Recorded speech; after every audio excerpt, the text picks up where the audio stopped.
بسم اللہ الرحمن الرحیم۔ ایک شخص جس نے اپنی زندگی میں کبھی بھی کسی غیر عورت کی طرف نظر اٹھا کر نہیں دیکھا تھا، ایک بار کچھ یوں ہوا کہ وہ شخص بہت ہی زیادہ تنگ دست ہو گیا۔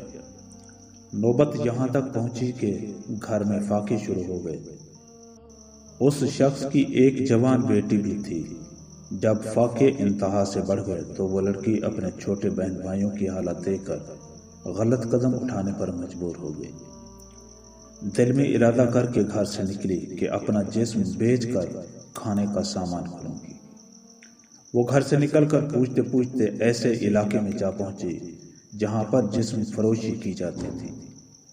وہ لڑکی وہاں جا کر اپنی ادائیں دکھا کر لوگوں کو اپنی جانب متوجہ کرنے لگی، لیکن کسی ایک شخص نے بھی اس کی طرف توجہ نہیں دی۔ توجہ تو دور، کسی نے اس کی طرف نظر تک اٹھا کر نہیں دیکھا۔ لوگ آتے اور اس کی طرف نظر اٹھائے بنا گزر جاتے۔ خیر، اسی طرح کھڑے کھڑے لڑکی کو شام ہو گئی۔ وہ کافی دل برداشتہ ہو کر گھر کی جانب قدم بڑھانے لگ گئی۔ جب گھر پہنچی تو اپنے باپ کو منتظر پایا۔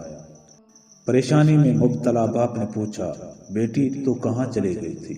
لڑکی نے باپ سے معافی مانگی اور رو رو کر سارا ماجرا بیان کیا کہ ابو، مجھ سے اپنے بھوک سے بلکتے ہوئے بہن بھائیوں کی حالت دیکھی نہیں تھی اور میں مجبور ہو کر گناہ کرنے نکل پڑی، لیکن کسی ایک شخص نے بھی میری طرف نظر تک اٹھا کر نہیں دیکھا۔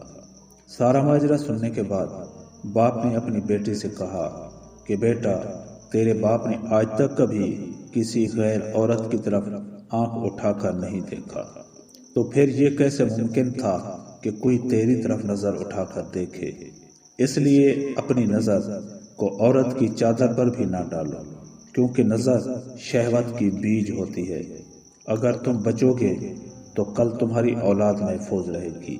زیادہ سے زیادہ اس کہانی کو شیئر کیجیے۔ شکریہ۔ خدا حافظ۔